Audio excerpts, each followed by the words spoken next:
ನೋಡಿ, ಆರೋಪಿಯಾಗಿ ಬಂದು ನಿಂತಂಥ ಸಂದರ್ಭದಲ್ಲಿ, ಅಪರಾಧಿಯಾಗಿ ಎದುರುಗಡೆ ನಿಂತಂಥ ಸಂದರ್ಭದಲ್ಲಿ ಪೊಲೀಸರ ನಡವಳಿಕೆ ಹೆಂಗಿರುತ್ತೆ ಅಂತ. ಯಾಕಂದರೆ ಬೇಕಾದರಾಗಿರ್ಬೋದು, ಬೇಕಾದ ಸ್ಟಾರ್ ಆಗಿರ್ಬೋದು, ದೊಡ್ಡ ನಾಯಕನೇ ಆಗಿರ್ಬೋದು, ಪ್ರಶ್ನೆ ಬೇರೆ. ಕೇಳೋಷ್ಟರ ಮಟ್ಟಿಗೆ ನಿಧಾನಕ್ಕೆ ಕೇಳ್ತಾರೆ. ಅದಾದ ಮೇಲೆ ಪೊಲೀಸರ ವರಸೆನೇ ಬೇರೆ ಆಗುತ್ತೆ. ಯಾವ ರೀತಿ ವಿಚಾರಣೆ ನಡೀತಾ ಇದೆ ದಾಸಂದು,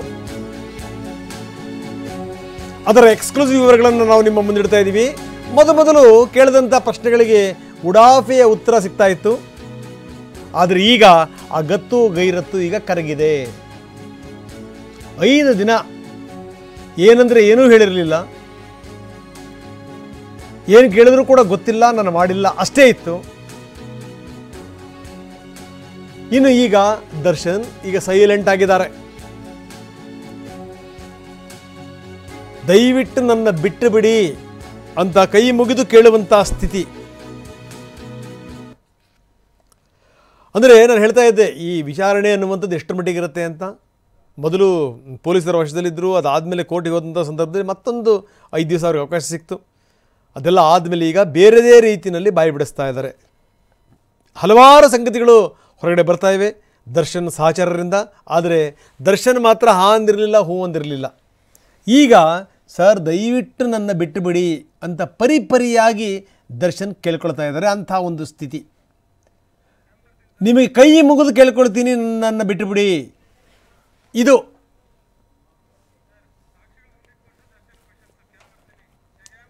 ಈಗ ಮೊದಲು ಏನೇ ಗೊತ್ತಿಲ್ಲ ಅಂತಂದ್ರೂ ಕೂಡ, ನನಗೆ ಇದ್ರ ಬಗ್ಗೆ ಏನೇ ಅರಿವಿಲ್ಲ ಅಂದರೂ ಕೂಡ ಸಾಕ್ಷಿಗಳನ್ನು ಮುಂದಿಟ್ಟು ಪೊಲೀಸರು ಪ್ರಶ್ನೆಗಳ ಮೇಲೆ ಪ್ರಶ್ನೆಗಳನ್ನು ಹಾಕ್ತಾರೆ. ಆ ಸಾಕ್ಷಿಗಳನ್ನು ಮುಂದಿಟ್ಟು ಕೇಳಿದಂಥ ಸಂದರ್ಭದಲ್ಲಿ, ನೋಡಪ್ಪ ಈಗ ಇಂಥವರು ಈ ರೀತಿ ಹೇಳಿದ್ದಾರೆ, ನಿಮ್ಮ ಶಿಷ್ಯ, ಇದಕ್ಕೆ ನಿಮ್ಮ ಉತ್ತರ ಏನು ಅಂತ ಕೇಳಿದಾಗ ಏನು ಹೇಳೋಕ್ಕೆ ಸಾಧ್ಯ? ಎಲ್ಲ ಸಾಕ್ಷಿಗಳನ್ನು ಮುಂದಿಟ್ಟೇ ಕೇಳ್ತಾ ಇದ್ದಾರೆ.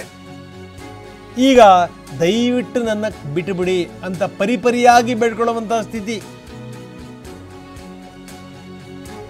ಕೈ ಮುಗಿದು ಕೇಳ್ಕೊಳ್ತೀನಿ, ದಯವಿಟ್ಟು ನನ್ನ ಬಿಟ್ಟು ಬಿಡಿ, ನನಗೇನು ಗೊತ್ತಿಲ್ಲ, ತಪ್ಪಾಗಿದೆ, ನನ್ನ ಬಿಟ್ಟು ಬಿಡಿ.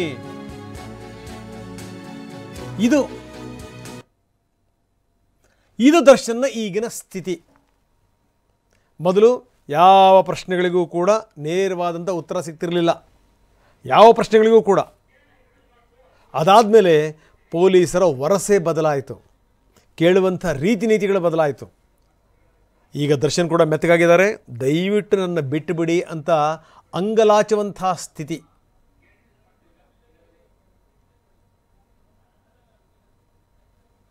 ಯಾಕಂದರೆ ಒಂದೊಂದು ಹಂತಕ್ಕೂ ಕೂಡ ಪೊಲೀಸರ ವರಸೆಗಳು ಬದಲಾಗ್ತವೆ, ಕೇಳೋ ರೀತಿ ಬದಲಾಗುತ್ತೆ, ಹ್ಯಾಂಡ್ಲ್ ಮಾಡೋವಂಥ ವಿಧಾನ ಬದಲಾಗುತ್ತೆ. ಅದೇ ಈಗ ಆಗಿರೋದು.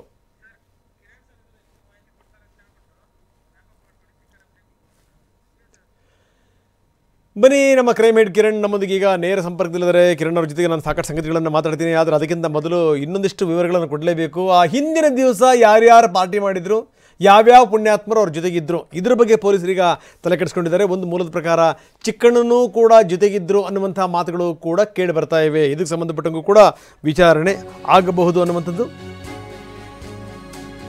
ನಟ ಚಿಕ್ಕಣ್ಣಗೆ ಪೊಲೀಸರು ನೋಟಿಸನ್ನು ಕೊಡ್ತಾರೆ.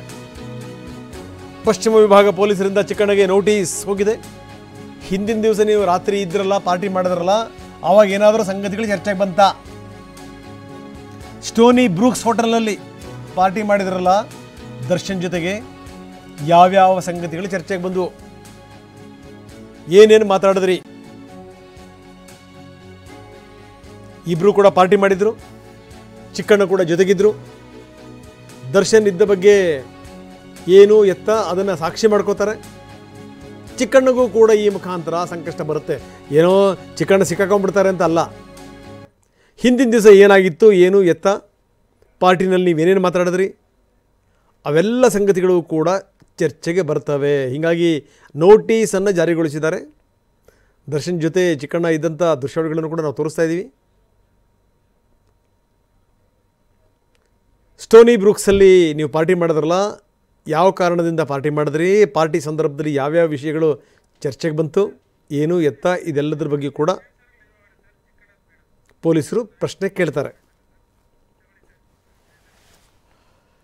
ಬನ್ನಿ ಕಿರಣ್ ನಮ್ಮ ಜೊತೆಗೆ ನೇರ ಸಂಪರ್ಕದಲ್ಲಿದ್ದಾರೆ. ಕಿರಣ್, ನಾವು ಸಾಕಷ್ಟು ಸಂಗತಿಗಳನ್ನು ನಾವು ಮಾತಾಡ್ತಾ ಇದ್ದೀವಿ. ಏನು ಅಂತಾರೆ, ಈ ಪೊಲೀಸರ ವರಸೆ ಬಗ್ಗೆ ನಾನು ಹೇಳ್ತಾ ಇದ್ದೆ. ಈಗ ಮೊದಲು ಒಂದೆರಡು ದಿನ ಅವ್ರಿಗೂ ಇರುತ್ತೆ, ಒಬ್ಬ ದೊಡ್ಡ ಸ್ಟಾರು ನಾವು ಕರ್ಕೊಂಬಂದಿದ್ದೀವಿ, ಏನು ಎತ್ತ, ಈ ಕೇಳುವಂಥ ರೀತಿ ನೀತಿ ವಿಧಾನಗಳು ಅದು ಬೇರೆ ಬೇರೆ ರೀತಿ ಇರುತ್ತೆ. ದಯವಿಟ್ಟು ಹೇಳಿಬಿಡಿ ಸರ್, ಈ ರೀತಿಯೆಲ್ಲ ಪ್ರಶ್ನೆಗಳಿವೆ, ಅದಕ್ಕೆ ಉತ್ತರ ಕೊಟ್ಬಿಡಿ, ಸುಮ್ಮನೆ ತೊಂದರೆ ಮಾಡ್ಕೋಬೇಡಿ, ಇವೆಲ್ಲವನ್ನೂ ಕೂಡ ಹೇಳ್ತಾ ಹೋಗ್ತಾರೆ. ಆದರೆ ಕೇಳದಿರುವಂಥ ಸಂದರ್ಭದಲ್ಲಿ ಇನ್ನೇನು ಮಾಡ್ತಾರೆ, ಪೊಲೀಸರಿಗೆ ತಮ್ಮದೇ ಆದಂಥ ಒಂದು ಭಾಷೆ ಇದೆ, ತಮ್ಮದೇ ಆದಂಥ ಒಂದು ಶೈಲಿ ಇದೆ, ಒಂದು ವರಸೆ ಇದೆ.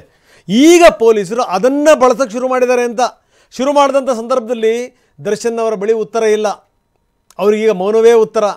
ದಯವಿಟ್ಟು ನನ್ನ ಬಿಟ್ಟುಬಿಡಿ ಅಂತ ಕೈ ಮುಗಿದು ಕೇಳಿಕೊಳ್ಳುವಂಥ ಸ್ಥಿತಿ ಹಿಂಗಿದೆ ಈಗ ಅಂತ. ಯಾವ್ಯಾವ ಸಂಗತಿಗಳು ಚರ್ಚೆ ಬಂದಿದೆ, ಯಾವ್ಯಾವ ಪ್ರಶ್ನೆಗಳನ್ನು ಕೇಳಿದ್ದಾರೆ, ಯಾವ್ಯಾವ ಪ್ರಶ್ನೆಗೆ ದರ್ಶನ್ ಅವರದ್ದು ಯಾವ್ಯಾವ ರೀತಿ ಉತ್ತರ ಇದೆ ಕಿರಣ್? ರಂಗನಾಥ್, ನೀವು ಹೇಳ್ದಂಗೆ ಫಸ್ಟು 6 ದಿನ ಪೊಲೀಸ್ ಕಸ್ಟಡಿ ಅಂತ ತಗೋತಾರೆ. ಅವಾಗ ಆತ ಏನು ಹೇಳ್ತಾನೆ ಹೇಳಿ ಅಂತವ್ರು ಕೂಡ ಪೊಲೀಸರು ಇರ್ತಾರೆ, ಜಾಸ್ತಿ ಫೋರ್ಸ್ ಮಾಡ್ತಾ ಇರೋದಿಲ್ಲ. ಯಾಕೆಂತಂದರೆ ಫಸ್ಟು ಅವನ ವರ್ಷನ್ ಅವನ ಬಾಯಿಲಿಂದ ಏನೇನು ಬರುತ್ತೆ ಅನ್ನೋದನ್ನು ಕೂಡ ಎಲ್ಲ ಕೇಳ್ಕೊತಾರೆ. ಆವಾಗ ನನಗೆ ಗೊತ್ತಿಲ್ಲ, ಇದ್ರ ಬಗ್ಗೆ ನನಗೇನು ಕೂಡ ಗೊತ್ತಿಲ್ಲ, ನಾನೇನು ಮಾಡಿಲ್ಲ ಅನ್ನೋ ಮಾತ್ರ ಉತ್ತರಗಳು ಬರ್ತಾಯಿತ್ತು. ಪೊಲೀಸರು ಕೂಡ ಅದನ್ನೆಲ್ಲ ಸಮಾಧಾನದಿಂದ ಕೇಳ್ತಾಯಿದ್ರು. ಯಾಕೆಂದರೆ ಒಬ್ಬ ಸ್ಟಾರ್, ಚಾಲೆಂಜಿಂಗ್ ಸ್ಟಾರ್, ಕರ್ನಾಟಕದಲ್ಲಿ ಜನಪ್ರಿಯ ಒಬ್ಬ ನಟ. ಹೀಗಾಗಿ ಆತನಿಗೆ ಜಾಸ್ತಿ ಏನೂ ಕೂಡ ಬೇರೆಯವ್ರಿಗೆ ಬೇರೆ ಥರ ಭಾಷೆಯಲ್ಲಿ ಬೇರೆ ಇದ್ದನ್ನು ನೀವೆಲ್ಲ ವಿಜುವಲ್ಸಲ್ಲಿ ನೋಡ್ಬೋದು, ಯಾವ ರೀತಿ ಕುಂಟ್ಕೊಂಡು ಹೋಗ್ತಾ ಇದ್ರು ಅಂತಂದರೆ ಅವ್ರದ್ದೇ ಪೊಲೀಸರ ಭಾಷೆಯಲ್ಲಿ ಯಾವ ರೀತಿ ವಿಚಾರಣೆ ಮಾಡಿರ್ಬೋದು. ಆದರೆ ದರ್ಶನ್ಗೆ ಆ ರೀತಿ ಮಾಡಿರೋದಿಲ್ಲ, ಪವಿತ್ರ ಗೌಡಂಗೂ ಕೂಡ ಆ ರೀತಿ ಮಾಡೋಕ್ಕೆ ಹೋಗಿರಲಿಲ್ಲ. ಅವ್ರು ಏನು ಹೇಳ್ತಾರೆ ಅದಕ್ಕೆ ಕೇಳ್ತಾರೆ. ಆದರೆ ಈಗ ಸೆಕೆಂಡ್ ಟೈಮ್ ಅವರು ಕಸ್ಟಡಿಗೆ ತೊಗೊಂಡಾಗ ಪೊಲೀಸರ ಕೇಳುವಂಥ ರೀತಿನೇ ಬೇರೆ ಆಗಿದೆ. ಹಾರ್ಷಾಗಿ ಪ್ರಶ್ನೆಗಳನ್ನ ಕೇಳ್ತಾ ಇದ್ದಾರೆ, ಯಾಕೋ ಹಿಂಗೆ ಮಾಡಿದೆ, ಆ ರೀತಿ ಎಲ್ಲವೂ ಕೂಡ ಅವರ ಭಾಷೆಗಳನ್ನ ಬಳಕೆ ಮಾಡ್ತಾ ಇದ್ದಾರೆ. ಜೊತೆಗೆ ಇದಕ್ಕೆ ಸಂಬಂಧಪಟ್ಟಂಥ ಎವಿಡೆನ್ಸ್ ಅವ್ರು ಇಲ್ಲ ಅಂದ ತಕ್ಷಣ ಅದಕ್ಕೆಲ್ಲ ಎವಿಡೆನ್ಸ್ ಇಡ್ತಾ ಇದ್ದಾರೆ. ಸುಮಾರು 20-21 ಎವಿಡೆನ್ಸ್ಗಳು ದರ್ಶನ್ಗೆ ವಿರುದ್ಧ, ಅಂದರೆ ಅವನಿಗೆ ಏನೇನು ಮಾಡಿದ್ದ, ಅವ್ನು ಹೋಗಿರೋದುಂಟು, ಅಲ್ಲಿ ಹೊಡೆದಿರೋದುಂಟು, ಎಲ್ಲವೂ ಸಾಕ್ಷಿಗಳನ್ನ ಮುಂದೆ ಇಟ್ಟು ಪ್ರಶ್ನೆ ಮಾಡ್ತಾ ಇದ್ದಾರೆ.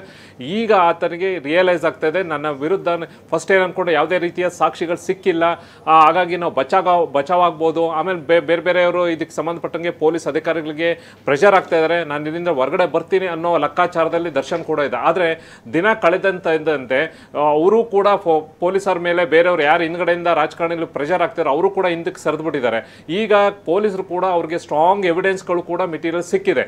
ಅದು ಫುಟೇಜ್ ಇರ್ಬೋದು, CCTV ಫುಟೇಜ್ ಇರ್ಬೋದು, ಐ ವಿಟ್ನೆಸ್ ಇರ್ಬೋದು, ಜೊತೆಗೆ ಅವರು ಮೂವ್ಮೆಂಟ್ ಆಗಿರೋ ಟವರ್ ಲೊಕೇಶನ್ ಎಲ್ಲ ರೀತಿಯ ಎವಿಡೆನ್ಸ್ಗಳು ಕೂಡ ಸಿಕ್ಕಿದೆ. ಆಮೇಲೆ ಜೊತೆಗೆ ದುಡ್ಡನ್ನು ಇವರೇ ಕೊಟ್ಟಿರೋದು, ದುಡ್ಡು ಕೂಡ ಸೀಸ್ ಆಗಿರೋದ್ರಿಂದ ಈಗ ದರ್ಶನ್ಗೆ ಇದಕ್ಕೆ ಉತ್ತರ ಇಲ್ಲ. ಕೊನೆಗೆ ಯಾವ ಮಟ್ಟಕ್ಕೆ ಅಂತಂದ್ರೆ ಅವ್ರ ಕೈ ಮುಗಿಯೋದು, ಕಾಲಿಟ್ಕೊಳಕ್ ಹೋಗೋದು, ಆ ಸ್ಥಿತಿ ಕೂಡ ಈಗ ದರ್ಶನ್ಗೆ ಬರ್ತಾ ಇದ್ದಾರೆ. ಅವರು ಜೋರಾಗಿ ಕೇಳ್ತಾ ಇರೋದಂತ ಅಧಿಕಾರಿಗಳು ಕೂಡ ಕೇಳ್ತಾ ಇರೋದಂತ ಸ್ಟ್ರಾಂಗ್ ಆಗಿ ಕೇಳ್ತಾ ಇದ್ದಾರೆ. ಇದಕ್ಕೆ ಏನು ಹೇಳ್ತೇವೆ, ಮತ್ತೆ ಮರು ಪ್ರಶ್ನೆ ಕೇಳ್ತಾ ಇದ್ದಾರೆ. ಫಸ್ಟ್ ಕಸ್ಟಡಿಲಿ ಮರು ಪ್ರಶ್ನೆ ಕೇಳಿರಲಿಲ್ಲ, ಆದರೆ ಇವಾಗ ಪ್ರಶ್ನೆ ಮೇಲೆ ಬೇಕು ಒಂದು ಕೇಳಕ್ಕೆ ಶುರು ಮಾಡಿದ್ದಾರೆ. ಅವನಿಂದ ಉತ್ತರ ಪಡೆಯೋಕ್ಕೆ ಹೋಗ್ಬಿಟ್ಟಿದೆ. ಈಗ ಒಂದು ಸ್ವಲ್ಪ ಹೊತ್ತು ಸೈಲೆಂಟ್ ಆಗಿರ್ತಾರೆ.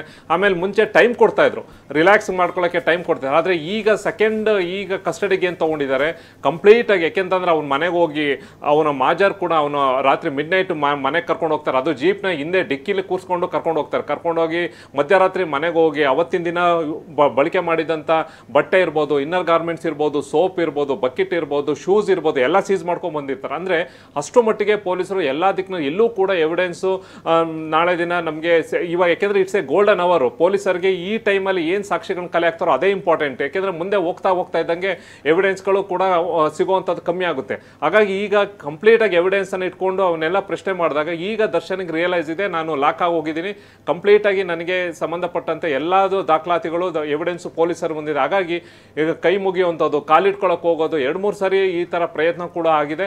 ಇದಕ್ಕೆ ಸಂಬಂಧಪಟ್ಟಂತೆ ಇನ್ನೂ 2 ದಿನ ಪೊಲೀಸ್ ಕಸ್ಟಡಿ ಇದೆ. ಇನ್ನೂ ಬೇರೆ ವಿಚಾರಗಳು ಹೊರಗಡೆ ಬರುತ್ತಾ ನೋಡಬೇಕು. ಮತ್ತೊಂದು ಕಡೆ ಇನ್ನು ಅವತ್ತಿನ ದಿನ ರೇಣುಕಾಸ್ವಾಮಿ ಕೊಲೆ ಆಗೋ ಕೆಲವೇ ಗಂಟೆಗಳ ಹಿಂದೆ ಒಂದು ಪಾರ್ಟಿ ಆಗುತ್ತೆ. ಅದರಲ್ಲಿ ಹಾಸ್ಯ ನಟ ಚಿಕ್ಕಣ್ಣ ಕೂಡ ಭಾಗಿಯಾಗಿರ್ತಾನೆ. ಅವನಿಗೂ ಕೂಡ ಈಗಾಗಲೇ ನೋಟಿಸ್ ಕೊಟ್ಟಿದ್ದಾರೆ, ನಾಳೆ ಬರಬೇಕು ಅಂತ.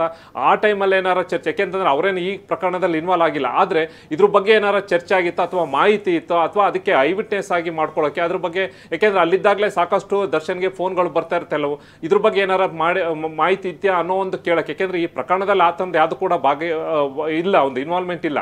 ಆದ್ರೆ ಒಬ್ರು ಐ ವಿಟ್ನೆಸ್ ಆಗಿ ಅವ್ರಿಗೆ ಕೊಟ್ಟಿರುವಂತಹ ಒಂದು ನೋಟಿಸ್ ಕೊಟ್ಟಿದೆ, ಅದಕ್ಕೆ ಉತ್ತರವನ್ನ ಪಡೆಯೋಕೆ ನಾಳೆ ಅವ್ರಿಗೆ ಕರೆದಿದ್ದಾರೆ. ಎಸ್ ಕಿರಣ್, ಧನ್ಯವಾದ ತಮ್ಮೆಲ್ಲ ಮಾಹಿತಿಗೆ.